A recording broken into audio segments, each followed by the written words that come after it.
Hi, I'm Dr. Bliss and I make beer sometimes. This is my first brew of 2026 and it's taken me till the end of March to get here.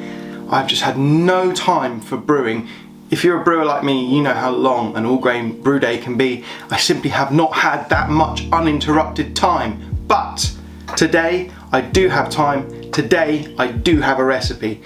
And today we're making a Japanese style rice lager, which is great. Everyone loves a Japanese rice lager, but this one's a bit different. Today we're using black rice, Italian black rice. Now I am going to be trying to change the format of my videos a bit, making them a bit shorter, a bit more accessible, a bit easier to film. Now before this rice can be used in a brew, it has to be boiled so that the starches get gelatinized. Then they can be attacked by the enzymes in the malted barley. Here you can see how dark that rice really is. And here you can see me putting some boiling water in from the mash. Okay, so I'm in a bit of a sticky situation here in terms of, not in terms of rice, sticky rice, in terms of time. I've just reached mash in temp, I think, and I'm about to mash in. I don't even remember my mash temperature, so I don't even know if my mash in temp is even correct, but I need to put nutrients? I need to put minerals in.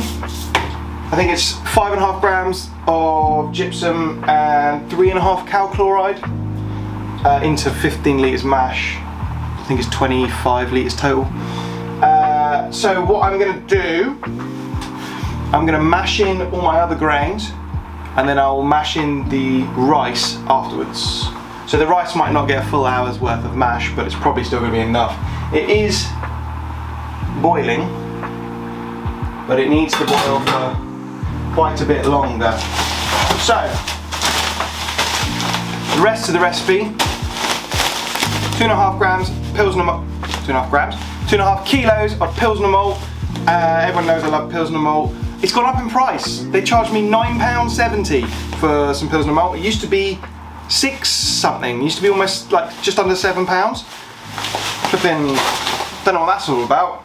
Bit annoying. 2.5 kilos of that. 200 grams of this good old Carapils, a little bit of sweetness, a little bit of head retention, blah blah blah. You already know, if you're making a Pilsner or a lager or something without Carapils, you're doing it wrong.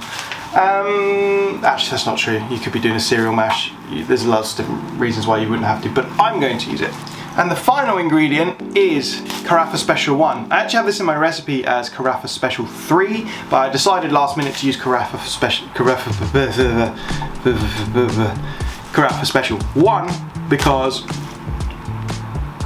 I don't know, I just did. I thought maybe it would help a little bit less of the roasty flavours. The reason I'm putting a little bit of this in anyway is because I wasn't 100% confident that the dark rice colour was going to actually affect the beer in a big way. So I thought a little bit of this will help without adding too much astringency, without adding too much roasty flavours, but a little bit of roasty flavours is quite nice. If you've ever had the Budvar's dark lager thing, I can't remember what it's called. That's got a little bit of this sort of flavour in it as well, and it really helps. It's really, really good. So I thought, hey, can't hurt, let's do it. So we let the rice cool down to a mash temperature or similar to the mash temperature. Look at the colour of this rice. It's come out almost purple, as you can kind of see a little bit there of the juices, these rich sort of red purple juices that are coming off of this rice. And here you can see me mashing it in, making sure it's getting good and combined so that the enzymes that are in the malted barley can break down the starches. And as you can see, the pump is working nicely, the recirculation is working nicely, and take a look at that colour. Yes, I am wearing a suit and tie. If you don't know why I'm wearing a suit and tie, who are you and why are you watching this video? I have to go, and I've had to cut the mash a little bit short. I've just done a quick sparge, a 10-minute, no I haven't, a quick mash out, a 10-minute mash out, and now I need to see if I can do a 5-minute sparge. It's all a bit mental. I'm gonna just see if I can do the best I can. Then I'm gonna have to leave this brew for about 2.5 hours. I think it's gonna be okay, obviously. I'll just do the mash and the sparge, and as long as I do a good mash out at 77 degrees, it shouldn't be a problem, and then when I come back, I can start the boil. I gotta crack on.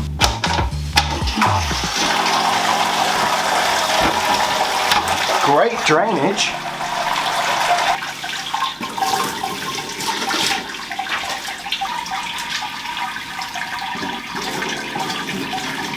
Well, that was a 3-minute sparge. It was more of a dump. I've switched off the kettle and I'm gonna go. I'm just gonna go now. I'm not gonna bother putting the grains away. I'm just gonna leave them to drain. The temperature reading is showing 70 degrees, so it might still have some sort of activity going on, but I have to leave it. It is what it is. It is what it is. I am back. Still suited and booted. I can't actually be bothered to change. I might just do the rest of the brew like this, who knows. And it looks like the temperature in the kettle got down to 50. So hopefully I had denatured all the enzymes and that we didn't do an accidental protein rest for an unknown amount of time. But yeah, time to just sort of take that grain basket out, clear it out, and get the boil started. The colour of this brew is super interesting. It's dark, but it definitely has a purplish tinge to it, which is really cool.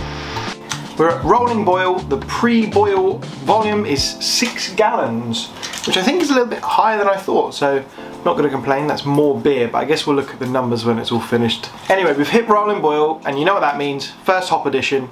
It's a lager, so we're going to keep it simple. Nothing too late, nothing too heavy. 2 additions, one 60-minute, one 15 minutes, both the same hop. Hallertau, Mittelfrüh. Now, traditionally, if you're doing a Japanese style lager, you're supposed to use Sorachi Ace.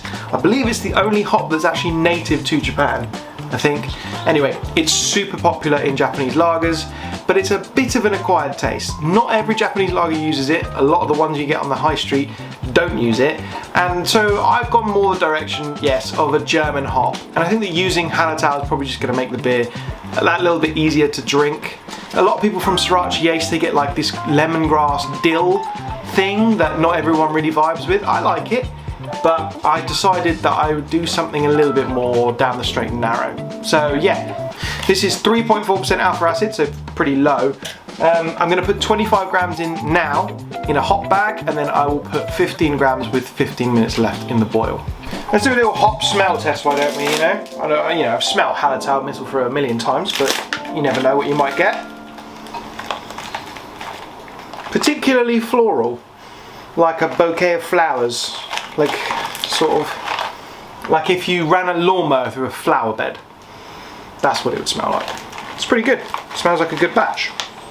Once again, it's a non-filming of the last 15 minutes of the brew. Things just get too hectic because it's the last hop addition and putting in the chiller and setting up the chiller and putting in the bright wort. But I did all three within like 2 minutes.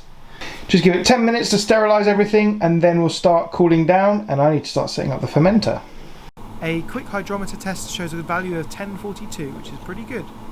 It's been about an hour of cooling. My kettle says 16 degrees. I just checked that with a thermometer. It's actually in the high teens, but it's kind of almost pitching temperature for what I want to do. And what I want to do is pitch a true lager strain, a famous true lager strain. It is in fact Saftlager S189, which is a Swiss lager yeast. So quite interesting. Never used a Swiss lager yeast before. This one's known to have a similar vibe to SF 3470. You know what I mean? It's supposed to have a similar vibe to 3470. But I'm doing something special. Boom, double pitch. Got 99 problems, but pitch ain't one. Ooh. Hopefully that will keep things nice and clean, nice and balanced, and I'll also be fermenting under pressure, probably around 10 psi as well, because I'm not going to be too fussed about fermentation temperature.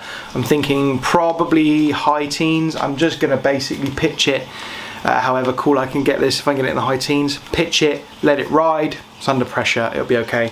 The fermentation maximum temperature on this is actually stated at 22 degrees, but ideally 12 to 15, so we're not in the ideal range, but we're under pressure. So let me get the Chemsan out of the fermenter, and then we can look at transferring in.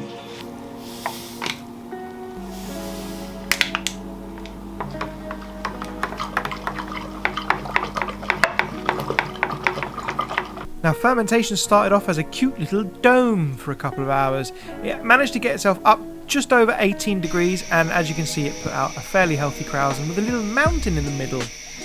So here we are, the Japanese black rice lager, complete with a rather fetching label, if I don't say so myself, although quite badly printed. Not that I really care. Now, this has been bottle conditioned for 2 weeks in room temperature, and then it's been lagered for 3 weeks. Lagered in bottles. It's not quite the same thing, but it's going to get somewhere within the same realm. So let's pour it out and see what we've got. Beautiful, sort of dark, rich brown, chocolatey looking colour. Looks like pretty good carbonation as well. Okay, colour-wise, I'm getting really deep brown. The clarity though, when you hold it up to the light, is spectacular. And it's got a real deep red colour. Head, lovely, fluffy, cream coloured. Kind of what you'd expect from a porter or a stout. So that's lovely. Let's smell it. Ooh. Not too much going on, but there's almost like a hazelnut thing. Definitely got some sort of toasty, like dried fruit, like sort of roasted fruit. Right, let's give it a taste. Wow, that's really, really good. I'm getting kind of flavors of sort of chocolate, hazelnut, but it's amazingly smooth. It's not heavy like a stout or something like that. It is completely clean on the back end. The beer that I would most compare this to is, I can't remember what it's called, the Black Budvar. This is very similar to that, maybe a little bit less on the roastiness.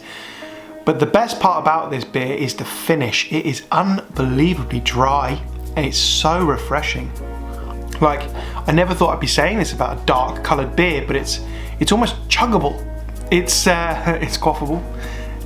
It's so clean on the back end. It leaves you with just enough roasty flavours, but it leaves you refreshed and it leaves you wanting to drink more. It's not cloying, it's not acrid, it's just leaves a lovely sort of light hazelnut coating in your mouth and it just makes you want another sip. It's great.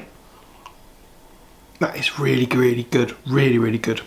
If I was to be maybe like a little bit nitpicky, I would probably change the water profile a little bit. It is maybe a little bit tangy, tiny bit.